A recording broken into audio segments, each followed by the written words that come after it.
chasing the whisper of tides and the language of the wind. At dawn, the sky blushes with hope, and flocks of birds rise like prayers, their wings painting silent poems across the morning light. By day, the sun dazzles above the sea, and still they dance, above the rolling waves, beside the salt-kissed breeze. Their freedom, it humbles me, so weightless, so fearless. Evening falls like a soft farewell. Golden hues melt into the horizon, and the birds return, not to escape, but to rest.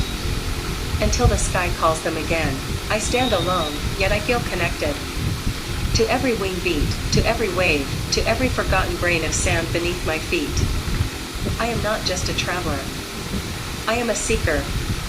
And in the rhythm of the sea and the song of birds, I have found something eternal. Home, not in a place, but in a moment like this.